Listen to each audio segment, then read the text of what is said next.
नमस्कार, news track में आपका स्वागत है। मैं हूं योगेश मिश्र। क्या शराबबंदी सच में समाज को सुधारती है? क्या यह राज्यों की अर्थव्यवस्था को अंदर से तोड़ देती है? क्या शराब बंद करने से समस्याएं खत्म हो जाती हैं, या वे एक नए और ज्यादा खतरनाक रूप में हमारे आपके सामने आती है? आज हम आपको बताएंगे भारत में शराबबंदी की असली तस्वीर और उसका आर्थिक असर। इसे जानने के लिए सबसे पहले यह समझना जरूरी है कि शराबबंदी वास्तव में लागू कहाँ है। देश में पूर्ण शराबबंदी बहुत सीमित राज्यों में है। बिहार में 2016 से पूर्ण प्रतिबंध लागू है। यहाँ शराब खरीदना, बेचना, रखना सब गैर कानूनी है। गुजरात में स्वतंत्रता से पहले से शराबबंदी लागू है, लेकिन परमिट के जरिए सीमित अनुमति से आपको शराब मिल सकती है। नागालैंड में 1989 से शराब प्रतिबंधित है, लेकिन जमीनी स्तर पर ढील साफ दिखती है। मिजोरम में पहले पूर्ण प्रतिबंधित थी, अब सीमित अनुमति पर आपको शराब उपलब्ध हो सकती है। यानी आप कह सकते हैं कि शराब आंशिक प्रतिबंधित है। लक्षद्वीप के इलाके में अधिकांश द्वीपों पर शराब प्रतिबंधित है, पर कुछ पर्यटन क्षेत्रों में इसकी अनुमति है। मणिपुर के कुछ जिलों में शराब पर प्रतिबंध है, लेकिन कुछ में अनुमति भी है। यानी सख्त शराबबंदी केवल बिहार और गुजरात में ही प्रभावी मानी जानी चाहिए। भारत में शराब से मिलने वाला टैक्स राज्यों की बहुत बड़ी कमाई का हिस्सा है। कई राज्य 15 से 25% तक आय केवल शराब से ही अर्जित कर लेते हैं। इनमें उत्तर प्रदेश, कर्नाटक, महाराष्ट्र और तमिलनाडु आते हैं। लेकिन शराबबंदी के बाद राजस्व लगभग खत्म हो गया। उदाहरण के तौर पर बिहार ने 4,000 से 5,000 करोड़ सालाने का नुकसान लगातार उठाया है। ऐसे में सवाल ये उठता है कि जब शराबबंदी हो और आर्थिक आमदनी न हो तो सरकार क्या करती है? पहला, सरकार पेट्रोल डीजल पर टैक्स बढ़ा देती है। अन्य दूसरे टैक्स भी बढ़ाती है या कर्ज ले लेती है। यानी जहां भी शराब पर रोक लगाई जाती है, वहां बोझ अंततः जनता पर ही पड़ता है। वही अवैध शराब का बाजार बढ़ता है। बिहार में यूपी, झारखंड, नेपाल से तस्करी होती है। गुजरात में मजबूत बूट लेगिंग नेटवर्क उपलब्ध है। परिणाम यह होता है कि सरकार को टैक्स तो नहीं है, अपराध और भ्रष्टाचार बढ़ जाता है। जहरीली शराब से मौतें होती हैं। यानी समस्या खत्म नहीं होती, सिर्फ रूप बदल लेती है। तो शराबबंदी की पहली तस्वीर साफ है। राजस्व गया, तस्करी बढ़ी और समस्या खत्म नहीं हुई। लेकिन कहानी यही खत्म नहीं होती है। आगे जान लें, रोजगार पर असर पड़ता है। राज्यों की कमाई का सच अगर जाने तो शराबबंदी का सबसे छुपा हुआ सच ये है कि बहुत बड़ी संख्या में राजस्व का घाटा उठाना पड़ता है।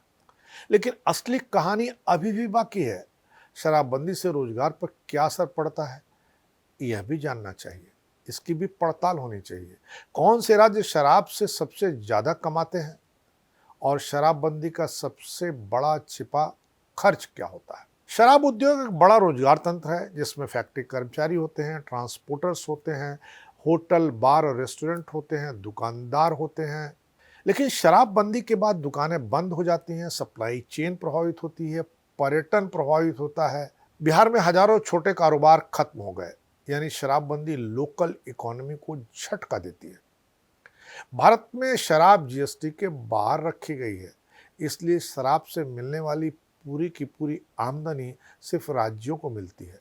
सबसे ज्यादा कमाई उत्तर प्रदेश करता है, जिसका आंकड़ा तकरीबन 40,000 करोड़ के आसपास है। इसके बाद तमिलनाडु का नंबर आता है, जहां की सरकार 35,000 करोड़ रुपए तकरीबन शराब से हासिल करती है। कर्नाटक की सरकार भी 30,000 करोड़ रुपए हासिल करने में हर साल कामयाब होती है।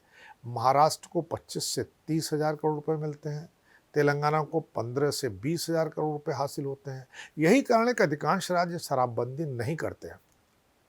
अब सबसे बड़ा सवाल यह है कि जब शराब से कमाई बंद हुई तो खर्च क्यों बढ़ता है? क्योंकि शराबबंदी लागू करने के लिए सरकार को अलग से खर्च करना पड़ता है। हाल में शराबबंदी का फैसला लेने वाले राज्य बिहार के बारे में हम चर्चा करते हैं। वहां पुलिस, कोर्ट, जेल पर बोझ बढ़ गया। सैकड़ों करोड़ सालाना इस पर खर्च होता है। नागालैंड में 30 करोड़ का बजट सिर्फ इसके लिए है कि शराबबंदी हो जबकि राजस्व 5 करोड़ रुपए ही मिलते थे। यानी खर्च ज्यादा कमाई कम। गुजरात और मिजोरम में निगरानी, बॉर्डर कंट्रोल, पुलिस खर्च भी बहुत ज्यादा होता है। ध्यान दें, जहां शराबबंदी नहीं है वहां भी एक्साइज डिपार्टमेंट तो काम करता ही है, लेकिन वो कमाई नहीं करता। फर्क यह है कि शराबबंदी वाले राज्य खर्च करते हैं, अन्य राज्य खर्च और कमाई दोनों करते हैं। शराबबंदी वाले राज्यों में राजस्व नहीं मिलता, खर्च ज्यादा होता है, तस्करी ज्यादा होती है। दूसरे राज्यों में राजस्व हजारों करोड़ रुपए मिलते हैं, सिस्टम सेल्फ सस्टेन्ड होता है। यही असली विरोधाभास है शराबबंदी का। यानी हम कह सकते हैं कि भारत में शराबबंदी एक हाई कास्ट मॉडल बन जाती है। यह राजस्व का नुकसान करती है, प्रवर्तन का खर्च बढ़ा देती है, तस्करी की समानांतर अर्थव्यवस्था तैयार कर देती है। यह साफ है कि यह तिहरी मार मारती है। इसलिए अधिकांश राज्य शराबबंदी करने से बचते हैं। अब ऐसे में सवाल आपसे है, क्या शराबबंदी सही है या यह एक महंगा प्रयोग है? कमेंट में अपनी राय जरूर दें। खबरों के पीछे की सच्चाई जानने के लिए जुड़े रहिए न्यूज़ टेक नेटवर्क के साथ। इस बार इतना ही। नमस्कार।